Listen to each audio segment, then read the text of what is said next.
Joey, Joey. I'm glad you're back from summer camp. Joey, Joey, Joey. I'm begging you, never go back to summer camp. Yeah. How about that for an intro? That was an intro. That was an intro. I'm excited, friends. I'm excited on this. Well, two for two reasons. It's Friday, and I get to talk to William as we always do. But more importantly, the young, the young goat, not necessarily the second young goat, let's say, young Joey Spathis, Joey Stylen, our killer producer. He's back.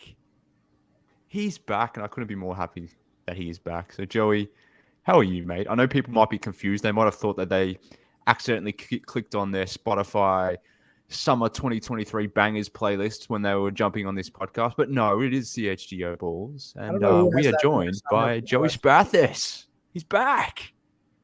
Yeah, I don't know how many guys have that in their summer 2023 playlist. But regardless, I'm back. It's been a long time coming. Couldn't be more happy to be back. Excited to get back in the studio, but excited to be back. Bulls HQ. We're pre-recording this because we have something going on tomorrow, but I just did an episode with Matt and Dave. Now I feel like I got to get like a collared shirt on, get the tie on, get ready for the real hardcore HQ time here. And so, no, I'm very excited to be back. Try to keep up with everything this offseason. Ready to talk some Bulls, ready to hear you guys break it down. So I was just about to say, there's no way you were following the Bulls very closely. I hope you weren't, because it's just been absolutely not worth it. I followed like their two moves like very closely, and that yeah. There you go. All right. So he checked out on July 2nd or something like that, and hasn't thought about the Bulls since, which is a smart move from a smart young man. But Joey, we're glad to have you back, mate. It is refreshing to see you again. It's given me that extra pep in my step that I needed. I always love talking to William, but not going to lie, I'm more excited to be talking to Joey today. But sorry, William, but next week maybe that'll change. I feel the same way. Well, okay, fair enough. Means the world. I'm so happy to be back and, ready to tackle another full season, second full season of CHGO Bulls. So there we go. Be more excited. There we go. Well, we're stoked to have you back, mate, and we're glad that you are here with us today to get into this Bulls talk, because you have just missed so much good stuff, and we have got a great episode in line for everyone today, don't we, William? What are we talking about today? We're talking about Marc Eversley, who is seemingly doing a bit of a media tour at the moment, which is interesting. I want to get into that a little bit more as to why he might be doing that, but he's said a lot of interesting things, that which we want to jump into and explore in a little bit more detail, give our thoughts on, some of which maybe we've already expressed, but we can all neatly tie together, given, like I said, that Marc Eversley is going around and saying hello to everyone, which is interesting at the moment. So that's what we're going to be talking about today, William. Yeah, and as Joey said, I mean, not a lot has happened since July 2nd or whenever he was last here, but we did get a chance to talk with Marc Eversley last week at Bulls Fest. Obviously, if you haven't heard that episode, go back and check it out. It was a lot of fun. Definitely got to joke around with him a little bit, and I hope he enjoyed it. But then he also was on his little media tour, and obviously had some slightly similar things to say to the friends of ours at NBC Sports Chicago and at The Athletic, who Darnell, I think, just props to him for, I think, doing probably the best job of the bunch of us, just getting the most information in a written article. So I wanted to talk about some of that today, just really dive into it, because we've obviously had those conversations, but we haven't really had a chance to break them down and unpack them, and figured now is as good a time as any. But I think the first thing you were kind of curious about is like, why all of a sudden is Marc Eversley like on this media tour? And I wonder if you have any takes about that. I've got mine, but the floor is yours. Yeah, I'm still marinating on my takes, let's say. Still trying to work through it all, but it's just been interesting. Like we for a period of time then when he started in the job, same time as AK, we didn't really see a lot from him, didn't really hear a lot from him in the rare opportunities that we did get to hear from a Bulls executive, it was AK early in their administration. We kind of didn't know much about Marc Eversley, or we didn't really hear from him ever.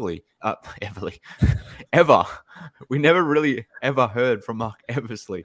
So I just found it interesting that all of a sudden within the last sort of week, we've, through various outposts, including ourselves, but as you noted, NBC Sports, Chicago, as well as the Athletic, he has been sort of making himself available. So maybe it's just a one-off thing for this week.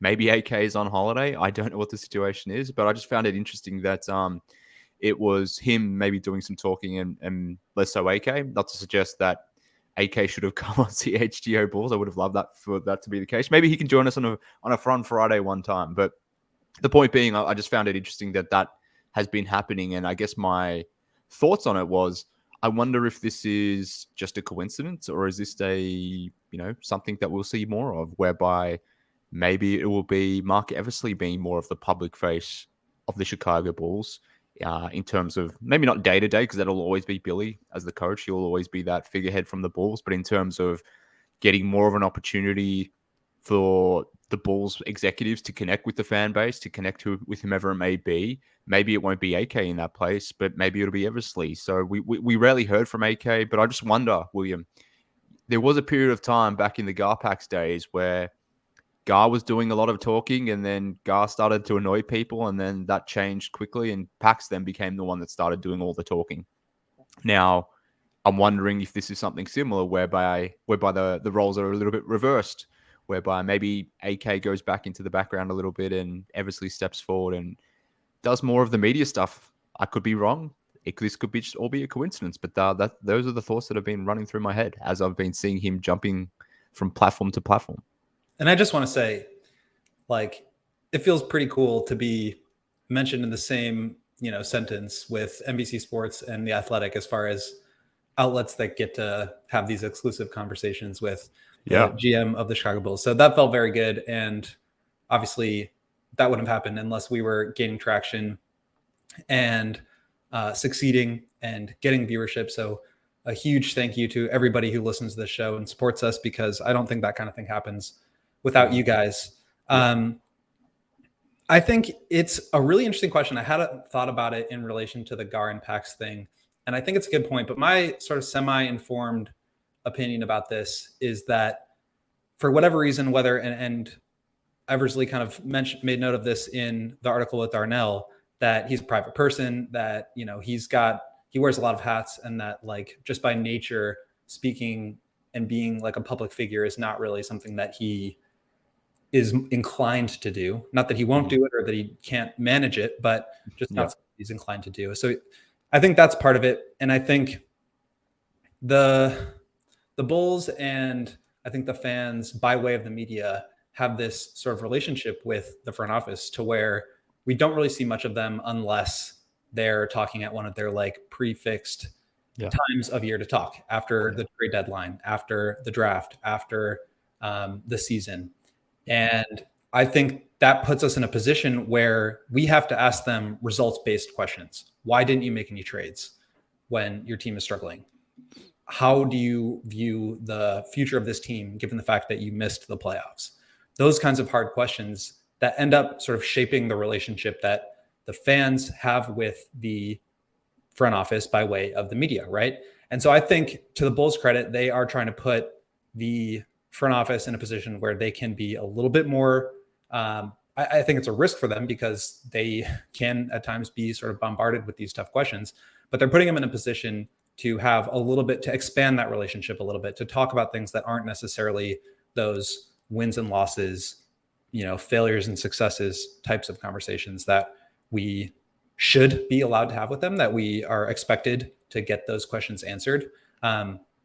But just to expand those conversations. And so I think it's a good thing that those guys are willing to do that. I think it's a good thing, obviously, for us. Like I said, to be able to have that opportunity was fantastic. But I think it really works both ways too. And I think hopefully, these relationships can start to build in a way that is more productive, so that we can get better answers, because there's a little bit more trust there. So I think this is the start of, the Bulls showing good faith that they're going to make their front office more available, and, that we can have just a foundation for a better relationship moving forward. So I'm excited about that, obviously, just to get a chance to talk with these guys a little bit more, to understand their thinking, and to be able to talk about that and relay that without being, we're always critical, right? Like, I think we're allowed to be critical, but certainly for me, at least, it never comes from a place of malice in terms of like who these people are. It's like, I can disagree with the way that you're doing things or the thought process behind them, but I'm not like saying anything bad about you as a person. And I think these are the kind of conversations that really help move you more towards that sort of healthy debate rather than like name calling, which obviously I would never want to do or mean to do, but I think that in some ways can be how it's perceived, certainly from their end. So yeah, I think this is a good step forward for both sides. Well, and I hope there's more of this, to be honest with you. So something John Paxson used to do, like we can say a lot of different things about John Paxson, but one thing that I really enjoyed about Pax was he was always forthright. He was always maybe a little too honest in his media availabilities. Maybe he said some things when he shouldn't have, but I kind of like that. He didn't play the game, so to speak, but he made himself available probably more so than Eversley and AK have thus far. He would do the occasional radio spots here and there. I wonder if that's something that Eversley might entertain. I get that he's a private person, so seemingly is AK. They're both reserved kind of characters, don't want to be front facing, want to be in the background doing their thing, which I totally get and appreciate. But in line with what you guys did on the weekend with the Bulls, the Bulls Fest activity, or that entire weekend, like, that is a really great way for the team to connect with the fan base, to really build some goodwill with the fan base, even when basketball isn't happening. So even though, yourself, Matt, Dave, the guys at NPC Sports, Darnell, whomever it may be, may throw some tough questions the way of Eversley or AK, I think people will respect the fact that they're turning up and at least having the conversation. And even if we don't necessarily love the answers, the fact that they're maybe making themselves available just to talk with people, communicating and connecting with the fans, I think that can only be a good thing. So obviously, unless they're doing something completely silly that everyone completely is against, like maybe some things that are happening with the White Sox as an example. But so long as the Bulls are operating at a meaningfully decent level, and Eversley, AK, whoever it might be with the franchises connecting with the fans, then I think that's only a good thing. More of that engagement with the fan base. That's how you build goodwill. That's how you sort of, just embrace what it is that you have here as a global fan base. So I'm hoping that this isn't a coincidence. I'm hoping we hear more from Marc Eversley, because I don't think we'll necessarily hear more from AK. I think that's probably going to be your 3 or 4 times a year's type thing, which fine. If that's going to be how it is, then that's cool. But if we can have that outlet or that connection into some of the thinking of what the Bulls are doing, it doesn't have to be, an every week or every month type thing. But if Eversley, jumps on the radio with, Waddle and Sylvie or whomever it may be, or comes on this podcast or whatever it might be, maybe you write an article about him, or he has a sit down with you on the website for us here at ALLCITY, Chicago, or CHGO, then like that would be cool. Just to have more of that connection with Bulls people and just getting an understanding of what they're thinking, why they're doing what they're doing, and it gives me more comfort, William, and I'm imagining Bulls fans more generally would feel the same. But yeah, I like that he's been doing this, but I just thought it was interesting that he has been doing this because it's a divergence from what we've seen previously. Yeah, and we don't have to spend too much more time on this because we have a lot of other stuff to talk about. But yeah, I think, I don't know AK very well. I've had a few conversations with him, which is probably more than most fans can say for themselves, right? Because he just hasn't really made himself available. And I don't say that to flex, but I say that to say, I know that he has a super dry sense of humor and that he is making jabs and poking fun at things and doing it in a very sarcastic way. And so when he says something like, "Don't worry, guys, let me cook" on the podium after the draft, I think to me that reads more like, okay, AK is kind of showing his personality a little bit, and it's dry, but that's him. And for other people, I think there was a lot of criticism because they felt that it came from a place of condescension. And so I think just to get a chance to know these people a little bit more, that is a really good thing. And then you start to understand the thought process behind that. And we can get into some of that here with the decision to rebuild or not to rebuild. But I 100% agree. And I think we'll see more of AK too, but I think it's important to the organization to have, for these people to not just be like Acme or Garpax, but to be like AK and Marc Eversley and have their own personalities because they have different jobs as closely as they work together. But I think it's a good thing. Yeah, completely agree. But like even hearing from Dan Moriarty as an example, like just learning more about Bulls people, that is cool. So whomever it may be, whether it's the VP of marketing or someone else within ops, or whether it's Eversley or AK, I'm all ears. I'm receptive to hearing it, and I would assume the majority of the fan base agrees. But let's continue on. William, I need you to read me an ad. I need you to read me and tell me about Splash Sports. Well, I'm very excited to tell you about Splash Sports because I think this is the first CHGO ad read for Splash Sports. Wow. And it's very exciting because CHGO now has a weekly Pick'em and NFL Survivor contest with Splash Sports. Obviously, NFL season is starting up, and we are putting together these leagues for everyone to participate in, and it's for real money. So how to enter, you head to splashsports.com/CHGO. The link is in the description. And you can sign up by depositing cash, and it's just $10 to enter. They do a CHGO weekly Pick'em contest. There's first prize of $2,700, second prize of $1,800, and so on. There's a Survivor League with CHGO where the winner takes all, $4,500. So we're going to be running contests all year long. Make sure you guys keep that link handy. We'll keep plugging it here on our end, but you can also run your own league if you want to do something with just friends or family. You can sign up to be a commissioner right through the link in the description to earn money and to beat your friends and talk some shit. So head to splashsports.com/CHGO if you want to join. We'll have different contests coming out. So we are very stoked to compete with and against you all. Be sure to click the link in the description. Again, splashsports.com/CHGO. There you go. And I also want to tell you about Sunnyside, which is your home of judgment-free cannabis shopping, a place where all kinds of visitors are welcome to explore, discover, and purchase a wide array of high-quality products, William. Sunnyside has everything you could possibly need to elevate your summer. And I know we're in summer in Chicago right now because I have heard every Chicagoan banging on about how hot it is. Wow, it is hot. But if you need to take the edge off the heat and you just need to relax a little bit, chill out a little bit, then Sunnyside is the place where you go, because it is Illinois' favorite dispensaries. They have just a huge array of house brands. If you want to get your hands on some, then would I? I absolutely would. That you go onto their website and you use promo code CHGO25 at 25 rather at checkout for 25% off your total order. There's one use per customer. It doesn't matter whether you're a new customer or a returning customer. It don't matter.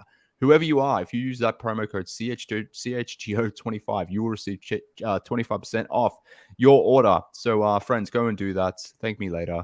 And the only caveats, really, William, is that you must be 21 or an Illinois Med card holder. That seems reasonable to me. If you've got that in your hand, then, like I said, CHGO25 for 25% off your total order at Sunnyside. All right, let's continue talking Marc Eversley.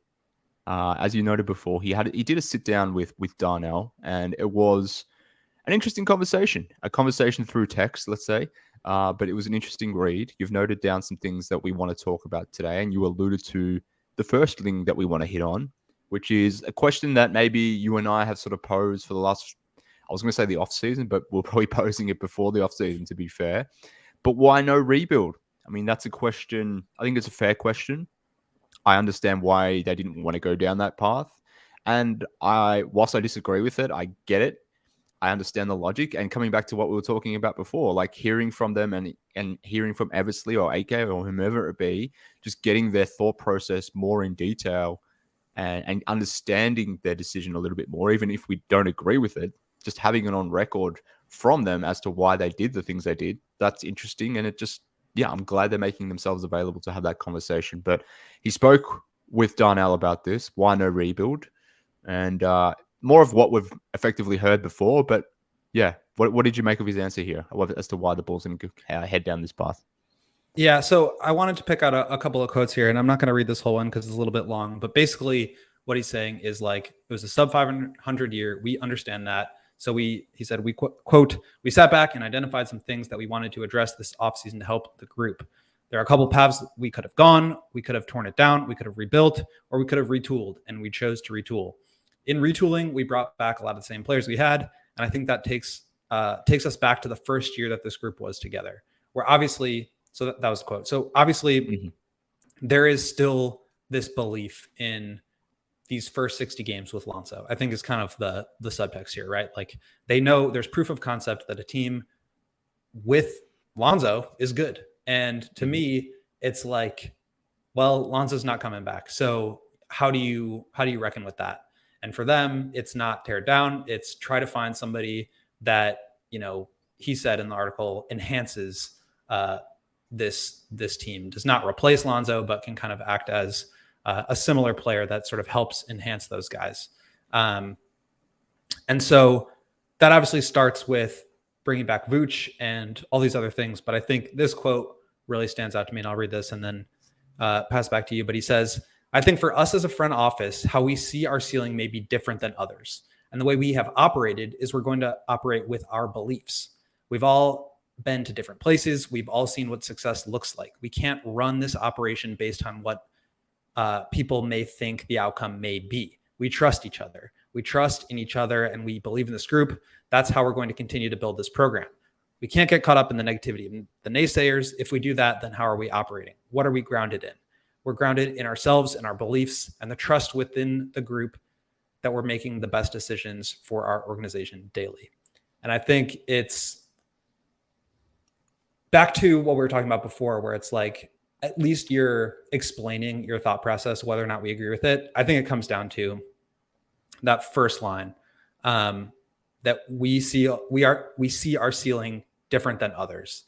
And like I said, we can agree or disagree with that, but they believe in this group. And one of the things I'm most curious about to ask them at Media Day is like, what gives you that belief? Why do you still believe in this group, given one, that Lonzo is going to be out for another year, and two, that all of the evidence that we've seen since then is that it hasn't necessarily worked. Yeah, well, it's interesting. There's this mystique around AK and Eversley in some senses, and people like to pretend that, they're doing things in a mysterious way, or they're hiding their cards, and not necessarily. We don't really know what they're thinking at one time because they're operating in the shadows. They've got the league on notice in that regard. Like that was the talk of AK maybe prior to last offseason, or that's what people like to believe about this new front office. But the more I hear from them, and again, this is another reason why I want to hear from them, but the more I hear from them, they are very transparent in what they're thinking. And I don't necessarily think, I think at this stage, there's more runs on the board in the sense that we know what they're doing. This idea that we don't know what the Bulls are cooking up or what their thought process is or what they're aiming for. I think it's very clear now as to what they have been doing or trying to do, because through their words and through their actions, we know very clearly what this organization is trying to do. And, everyone, we on this podcast are sort of posited, like, will they do a big Zach LaVine trade, or will they do something seismic, or will they do something completely different, like a rebuild? But no, like they've consistently said that was never going to be the case. And some of us have assumed that maybe that's just them playing the PR game, that they're obviously not going to show their complete hand. That why would they do that? Why would they be so publicly facing about doing all that sort of stuff? That this was all maybe just a charade type thing. Maybe that's what we like to tell ourselves because we wanted to see something a little bit differently. But they have been very consistent with their messaging, like AK, Eversley, everyone. So in that regard, when they talk about them trusting each other, I do see an alignment between all of these front office executives and everyone who's making these decisions. Everyone's seemingly aligned, which is a good thing. You would obviously don't want Eversley to have his own idea, AK to be doing his own thing, and then ownership potentially thinking something differently, because that's when things completely go off the rails. Now, I like the fact that they're aligned and they trust each other, all that sort of stuff, but I can like that, but at the same time, not necessarily like the direction that they've ultimately chosen for this team. But I don't know. Like, I just keep coming back to this point. This is the point that you made, I think it was yesterday's show or the day before, but like, the offseason that they had this season was the offseason that I wanted them to have last season, which at that point, when we're talking about, liking what you saw with Lonzo or the proof of concept with Lonzo or whatever it may have been, like had you gotten Javon Carter then, not to say you obviously could get Javon Carter then, but another option at point guard to keep things moving rather than wasting a year, as I think last year was, as you noted yesterday, then I could sort of get behind that thinking. But at this point, we're into year three of this experiment. DeMar's 34 years old at this point. Vooch is 33. You've re-signed him. You've re-signed DeMar. Like, I thought this was going to be a two to three year thing, and then that would be the end of it.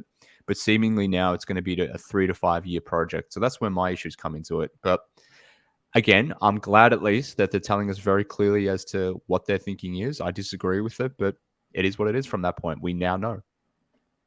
And I think that starts with the conversation about bringing back Vooch, because to your point, now this is no longer that 3-year window, right? Like, I think a lot of people have just kind of assumed, all right, you give out the basically 3 future draft picks, right? 21 for Vooch, 23 for Vooch, and then 25 for DeMar. You've got this window with these 3 players that you really believe in, 2 of whom are on the older side, but you've sort of tried to walk this line between like a long-term project with, the Zach Lonzo timeline. And then obviously you have the supplementary guys with Kobe and Patrick and Io. But I think to where we are now, having had 3 years, understanding the level of success or lack thereof, and then continuing on the same path to bring back Vooch. And here's what he said about re-signing Vooch. Again, this from Darnell Mayberry at The Athletic in his article interview with Marc Eversley. He says, Vooch is a starting center in the NBA. There's just not a lot of them. So Vooch went away, and that was never the plan for us. How do you replace him? And we didn't like those options. So that's why we brought Vooch back. He said a couple of things to us at CHGO about understanding, yes, he's not the perfect player. No, he's not an elite rim protector, but he can stretch it out. He takes up a lot of space. They have built a good defense around him and with him. And again, I don't disagree with any of that. I think like all the criticism does not come from a place of like, I don't like Vooch, I don't like DeMar, I don't like Zach LaVine. Could not be further from the truth. I like all 3 of those guys. They've all been great with the media. Like the conversations that I've had with them, you can tell like the amount that they care about what they do and the effort and work that they put into what they do. So it's not about that. It's not like a disbelief in them as people. It's like a disbelief in the outcome, the potential ceiling of this group. And so again, it goes back to what Marc said from the last quote, is that we see our ceiling different than others do. And yeah, I think that's just like an agree to disagree moment. Yeah, and it's a bit of a catch-22 situation too, because I mean, on face value, I completely agree with his statement in regards to Vooch, and I have argued in the past that you need to re-sign Vooch because what else are you doing? But that's not necessarily me thinking that you have to re-sign Vooch because he's an absolute must. It's you have to re-sign him because this is the position you've put yourself in. You don't really have an alternative way to get something either the same or better or something different. So it being a catch-22 is, yeah, okay, you need to sign Vooch, but you need to sign Vooch because you put yourself in this situation where you can't make a pivot. You don't have cap space. If you let Vooch walk, potentially, you're still probably not a real cap space team. You don't really have any options to go and sign someone better. Not to suggest that there were that many good options in free agency at center, but you don't have the option to really do a lot of things with trade because he's now a free agent. You let him get to free agency. You don't have a lot of assets because you traded 2 future first-round picks to acquire Vooch. Same thing with DeMar now. With DeMar DeRozan, like, you will need to re-sign DeMar DeRozan because there's no real way to replace him because you will be probably starting next season over the salary cap. You won't have cap space to find DeMar's replacement from that standpoint. All you will really have is your mid-level exception. At that point, can you really replace DeMar DeRozan? Probably not. So we'll probably hear and read something very similar about DeMar next season where there's just not a lot of starters out there like DeMar, not a lot of starting small forwards who can give you 25 every night. So we wanted to keep DeMar. He's not perfect, blah, blah, blah, this sort of speak. But yeah, okay, you can't you have to sign DeMar because you've put yourself in a situation where you can't do anything else but sign DeMar. So again, that's why we are critical of that. But again, not to sound like a parrot here, but I at least like them telling us why they're thinking, whatever it is they're thinking. We can disagree, but yeah, I'm glad that he's having the conversation at least. Let's keep going. Like we said, we're trying to run a tight episode, a tight episode. It's today, difficult for us to do, Mark. We're very bad at that. We're extremely bad at that. We always going. say, literally every podcast that we start, or throughout the week when Willow and I are trying to come up with topics. And to be fair, it's you mostly be coming up with topics over the last few weeks, William. So, congratulations to you on that. I've been slacking from that regard. But we always say to ourselves, how are we going to fill an hour? What is there to talk about? We'll probably can only go 25, 30 minutes today. But every time we hit the hour mark, and we probably could bang on for another half hour. So that's just what we do. But it's got to keep it tight today. So, William, can you tell everyone about Ray Auto? Mark, let me ask you a question. Yeah. Do you happen to be in the market for a new or used vehicle? Because if you are, then I have some great news for you. And that's because Ray Chevy in Fox Lake has just joined the CHGO team.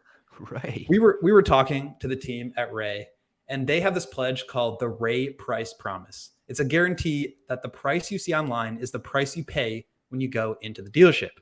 We found that in many cases, other dealers will raise the price on you. And when you come to the dealership, they'll say things like, are you a recent college grad? Are you active in the military? Are you a farmer? And in most cases, the answer will be no. And that's when they raise the price on you, saying things like the price online included these limited rebates that you just don't qualify for. Well, at Ray, that is not the case. The price you see online is the price you pay with no add-ons to the price ever. In fact, Ray will do everything possible to find additional savings for you, which may make the price even lower than what you see online.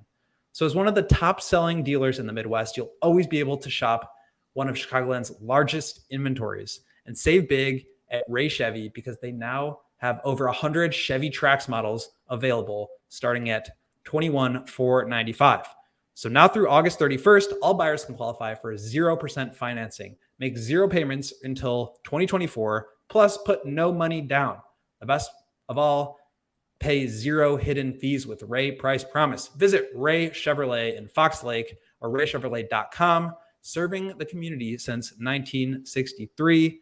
Find new roads. Well, look, I wasn't in the market for a new car, but after that stunning ad read and just, I'm not sure if they ship to Australia, but I'll check with my guy, Ray. Doesn't matter. I'm coming over there and getting one, but I just like what Ray's about. I like the cut of his jib. And after I've picked up my Chevy from Ray, do you know where I'm going, William? I'm going straight to Circle K because we are so excited to partner with our friends at Circle K. That premium petroleum, baby. You need some sweet premium gas to put in that Chevy that you've purchased at a fair price from our guy Ray. So when you need that premium gas, you head over to Circle K. And obviously you need to fill up your Chevy. You need to put some gas in that thing to keep that thing moving. But while you're there, why not pick up some of your favorite snacks? You need a Coke Zero. Obviously, we're trying to keep it low-cal. It's summer season. We're summer flexing at this point. We want to, show off our six-pack abs. We're not drinking the real stuff, that real sugary Coke. We don't want that. We want the Coke Zero. So we're getting that from Circle K. We're not going to be getting any any potato chips like Matt Peck would be getting, or any lollies or chocolates. What do you think William's getting? He's getting that premium protein bar because, again, he just wants to be flexing those beautiful abs of his in this hot summer. But the point being, friends, that you can get all of this stuff, your gas, your Coke Zeros, your protein bars, you can get it all from Circle K. So if you want to get the absolute best deals on your favorite road trip and snacks, the best premium gas you can possibly get, our friends at Circle K have got you hooked up. So thanks to Circle K for sponsoring us here at CHGO. Do us a favor, visit the nearest Circle K, and you can pick up all of those favorite finds that I just mentioned there. How good is that, William? It's a beautiful thing. It's a beautiful thing. Another beautiful thing. Player development. That's a beautiful thing. And that's a thing that Marc Eversley spoke about with Darnell. So he spoke exclusively. It's a necessary thing. It's a necessary thing. Everyone needs development. Another person that needs development is Patrick Williams. And that's what Marc Eversley spoke to Darnell about. He spoke about Patrick Williams. He spoke about Kobe, Io. We're going to get into that now. So what did he have to say about our friend Patrick? On Patrick, he said, as he matures as a human being, when he starts to apply those skill sets that he learns as a human being onto the court with him, being more assertive, being more vocal, not being afraid to challenge the norm, having a voice in the locker room, that's when I'll get really excited about who Patrick is and who he can become. Interesting. I mean, yeah, it's an interesting quote because I think it acknowledges a lot of obviously what we see. And that was sort of a sentiment that Marc really expressed to us while we were doing our show, which is that like they really live and die with these wins and losses, that they are affected by them in a way that he wasn't necessarily prepared for. And I think this is just another one of those indicators that's like, yeah, he's seeing what we're seeing. He sees the potential. He sees the tools and the skill set. And he also sees that, you know, he's not as assertive as he needs to be, that he's not challenging the norm. I like that. The way that he probably needs to in order to get to a level that I think we all hope that Patrick can one day get to. So, yeah, I mean, not a lot to say on any of these quotes. Like, you had a similar thing about Kobe, a similar thing about Io, but to me, it's more a question of like, okay, great, you've identified the problem. Same with like the offensive struggles, right? You understand that shooting is a key here. How are we going to add shooting? How are we going to do that without sacrificing defense and that defensive identity that got us to be the fifth best defense in the league? So you've identified the problem. How are you going to solve it? What's the solution here? Because like you said, and like I've been saying, it just kind of feels like last year was a bit of a wasted year because they saw the problems, but they didn't address them. And that's why I say that this is the offseason they should have had last year. And I think a big piece of that is hiring Peter Patton, who's coming in to be the director of player development and to be a shooting coach that hopefully will really help out all the players on this team because you can't have enough shooting in today's NBA. Yeah, look, on the Pat quote, maybe this is just me being a glass half empty type of fella, but I interpreted this quote as maybe Marc Eversley not being overly, well, maybe this is being a little bit too strong, but maybe he's not, or at present, because Pat hasn't necessarily done the things that he needs to be doing as he matures, as he said, as he starts to apply the skill sets, breaking norms, being more vocal. He's clearly, based on the quote there, he's not doing those things, which is pretty typical for a third-year guy, particularly someone reserved like Pat. I'm not surprised that he wouldn't be doing those things. But Eversley goes on to say that when he starts doing those things, that's when he will be excited about who Patrick Williams will be and who he can become. Now, the flip side of that is, does that mean he's not excited about who Patrick Williams has been based on? Okay, but let me stop you there because I think that's exactly why he's doing this article or this interview, because when you speak so infrequently and the fans and the media and the analysts have so little to work with and so little to talk about, you start to just dissect every single thing that he's talking about. And like, these people aren't perfect human beings. They don't speak perfectly. No, I hear what you're saying, and I had a similar thought, but then I just had to check myself and say, is this just me reading between the lines, or does he actually? And that's part of the reason why I'm glad we got him on the podcast. You can see and hear what he sounds like when he's talking, as opposed to just reading it. I think that adds a lot of color. But yeah, and I'm not to say you're wrong, but I do think it's a question that you have to ask yourself when you're thinking about these things, because we have so little to work with. Because, you know, last year it was like to be better than we were the year before. That was the goal. Like, nobody actually said what that means. They just said they want to be better. Like, they could argue they were successful because they had a better net rating. There wasn't like an explicit thing. And so I just have been thinking about that as well. Yeah, I mean, that's fair, but I think it's also fair to infer certain things too. 100%. I totally get that they're not perfect public speakers, particularly if they are, generally speaking, quiet, reserved guys who maybe are uncomfortable doing this thing. I don't want to hold them to the single thing they're saying, and I'm certainly not holding them to this thing that he's sitting here in regards to Patrick. It's more an open question for myself to say, well, okay, you've said this, but should I be inferring it differently? Like I said, I'm not going to get too worked up about it, but it was just a thought that went through my head after reading this quote. Okay, and maybe he didn't intend it the way it read. Maybe he said it in a different way than what it came out. Maybe the context was different, but that was what my initial thought was after he said it. Because, and I guess the reason why I would say that is, that's how I feel about Patrick Williams. So if Eversley kind of feels like that right now about Pat, that he'll be excited about Pat when Pat starts showing more things, then that's exactly how I feel about Patrick Williams. So humanizing Marc Eversley through these conversations, like if he's being real here and that's his real feelings about Patrick, that maybe they're excited about what he can become, but necessarily haven't been over the moon of what he's been.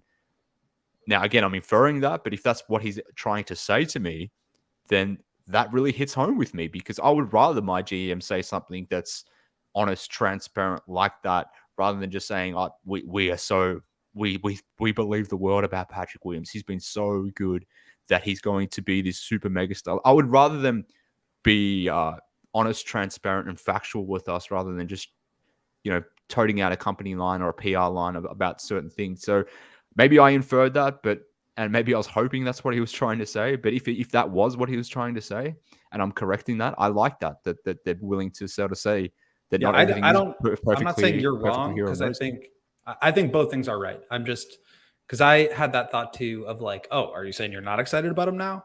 But I think it's both those things. Like, you're allowed to read it a certain way and interpret it how you want to. But I want to be careful about over reading into things. But I do think that's a very good point. Well, that's fair enough. You can be that way, but I'll be the douchebag that infers and reads. That's what I'm saying. It's not being a douchebag by having an interpretation of something. Fine. You don't have to apologize to me or try to walk it back. Just it's fine. All right. Well, how did you feel about what he said about Kobe, which was, I'm really encouraged from him the way he ended the season and what's gone on this summer, all those summer highlight reels, 1-on-0, and what I envision him and how good he can be going forward for this group. Kobe's development on the court was terrific. His development off the court has been equally impressive. He's found his voice. He'll challenge guys in the locker room. He'll be more decisive and assertive, and we need that from him. What'd you make of that one? Yeah, it's interesting. The fact that what Eversley said about Pat, and the fact that he hasn't maybe been that vocal leader, hasn't found his comfort to be that type of person, and maybe he never will, because maybe that's just not his personality, whereas maybe that's just who Kobe instinctively is. Like, we've seen, obviously I don't see it in the locker room and those sorts of things, but we have seen Kobe being vocal, and I instinctively remember like one of him, I can't remember if it was this season or last season, but there was a possession on defense where he clearly understood the read and Zach didn't. And so Kobe was literally pushing Zach to the right spot that he needed to be on the court in terms of the defensive rotation. So like, that was an example of what Marc is talking about here, where Kobe's more than fine in saying what he feels, saying, voicing his voice, so to speak, challenging guys in the locker room. So the fact that Kobe's found that, and that the Bulls have recognized that, and potentially see that as a growth opportunity for him, then that'll be interesting. And I am really intrigued as to how the Javon versus Kobe thing will play out. And I said versus here. I don't want to necessarily make it out as if it's a Javon and Kobe issue, but like how the Bulls pick and choose as to when one of these guys will be on the court is going to be fascinating, because there'll be times when one of them is going to miss out. So how they work through all this is going to be interesting. But I agree with him. Like, we all agree with him. Kobe had, despite what the numbers say, I think he had his best NBA season last season. So the fact that he's developing on the court and off the court is only a good thing. Yeah. And I think going back to the player development stuff, like, that's a huge piece of it. He mentioned Peter Patton several times in that article, and the impact that he's already having on these guys.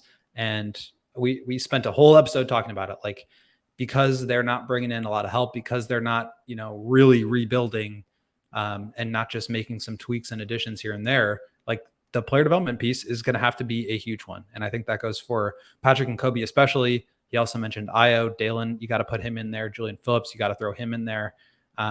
It's just going to be a thing where, like, guys need to get better. That's not like a, momentous thing to say. Like, it's the truth. Guys need to get better. Yeah. And look, he's again obviously acknowledged that they maybe could have done some more things to develop guys quicker and sooner, and had these guys more ready than what they have been. And again, the hiring of Peter Patton, or the more added focus on player development, again, just like the Javon Carter signing, as well as Torrey Craig, feels like 12 months too late. So I'm glad that they've done those things. But again, it just feels a little bit too late for this specific group because we kind of needed Kobe to take the step that he did last season, the year before. And we need whatever step Pat has in him, assuming he has one. We kind of needed that from Pat already to maximize this group. So, yeah, it feels a little bit too late, but nonetheless, it is what it is. William, let's keep plugging along. Again, in the interest of keeping this as a tight show, I need you to read me about FOCO. Well, yeah, I mean, I've told you guys about Splash Sports, about Ray Chevy, and that's a lot of new information. So let me take it home to one of our original sponsors, FOCO, because guys, if you're trying to get fitted out in the best sports gear around, you can do that at FOCO. They've got the hoodies, the shoes, the signs, the bobbleheads, and everything in between. It's still baseball season. Baseball's going strong. You got the Aloha shirts and the straw hats. Football season's coming up. I think we got one more preseason game. Justin Fields playing on Saturday. Get yourself a sweatshirt. Fall's coming up. Bears jerseys, everything that you need. They've also hooked it up with set decorations for us at the CHGO studios. So shout out to them for that. Be sure to go show them some love, and you can do so at foco.com or click the link in the description below. For all non-presale items, use promo code CHGO for 10% off. Thank you, William. And another favorite of ours is Shady Rays, who, again, it's very hot in Chicago. That sun is out. And if you need gear that is built to last in that strong Chicago heat, then you need to get yourself a pair of premium polarized shades. And you can do it all at an affordable price from that beautiful independent sunglasses company we like to call Shady Rays, that offers you the world-class products that they do. That if you'd happen to own an expensive pair of sunglasses, do you know what you're going to do? You're going to throw them in the bin. You won't need those anymore. You don't need those stupid designer sunglasses that you paid way too much money for, because you can get great durable frames with extremely clear optics for all your outdoor adventures. You can get all that at an affordable price. They look freaking good. Get all of that from Shady Rays, and they're not going to stop there either. They're going to give you a lost and broken replacement policy. So if you happen to lose or break your pair of sunnies, guess what? Our friends at Shady Rays will hook you up with another pair. No questions asked. Those designer brands aren't doing that thing. So, friends, if you want to get your hands on a couple of pairs of polarized sunnies, you can do so by heading over at shadyrays.com. Use promo code CHGO, and you'll get 50% off when you do. Over 250,000 people have given Shady Rays a 5-star review online. Why don't you go be that 250,000th first person to do so? And like I said, use CHGO at checkout. 50% off when you get your hands on 2+ pairs of polarized sunnies. Alrighty, let's close out the show, William. More from Marc Eversley, this time on DeMar DeRozan, the future of the team, the future of DeMar, what the goals are for the season, all of that and more. What did Marc have to say? So you kind of mentioned at the top, and I think this is where things start to get really interesting. Do they continue on this path because they need to, or do they have to at some point reckon with this is not going the direction that they want? So here's what he said about DeMar. DeMar's been great. He's been terrific for this group, not only on the court, but off the court. He's a leader. I would love to have DeMar be part of this program long-term. Let's see how it plays out and what it looks like going forward. When those conversations take place, we'll speak about that more when it happens. But we hope Debo's back. He's been an integral part of this team's success, and we hope he is here long-term. So yeah, I've got a lot of thoughts on this. Like, the first thing that happened when I read this was, okay, yeah, like you're talking about DeMar like he is the best player on the team, which he is, but you're also talking about a team that you've acknowledged has not done well enough, right? Like under 500, that's not good enough. Do you keep on going with DeMar because you feel like that's the best path forward for you to continue winning about half of your games? Do you feel like it's the best path forward because he's been like the best babysitter that you could find for the young players on the team? Like at some point, I wonder if they need to, like somebody pointed this out on our show the other day in the comments. I didn't hear it on the Hoop Collective podcast, but the commenter said that on that show that Wendy said the Bulls were only going to be able to get a second-round pick for him. And so that reminded me of the Brad Beal situation with Washington. And it's like, do you bite the bullet on that because you know long-term it's the right thing to do? Or do you ride it out into the sunset and continue on just like being somewhere in the middle and not actually having any ambition, any goal to be more than, a first-round playoff team? because this whole just keeping on doing this is just going to, kick the can down the road. And eventually you have to take your medicine. But like, at what point do you just have to be proactive about it and make moves for your future? It's an interesting one. And I'm completely fine in moving on with DeMar DeRozan. But if you're moving on from DeMar DeRozan, I don't want it to be just moving on from DeMar DeRozan. You have to move on from everyone, because using the Wizards as an example, they didn't just move on from Bradley Beal and kept the rest of the gang together. They got rid of Kristaps. They made other holistic trades. They've clearly established a direction at this point. They've gone down a completely different path. Now, if you just take off DeMar, you trade DeMar for a couple of expirings and some second-round picks, because I don't think you can get much value for DeMar at this point, given his age, given the fact that he's in year 15 and an expiring contract, seemingly wants another big deal.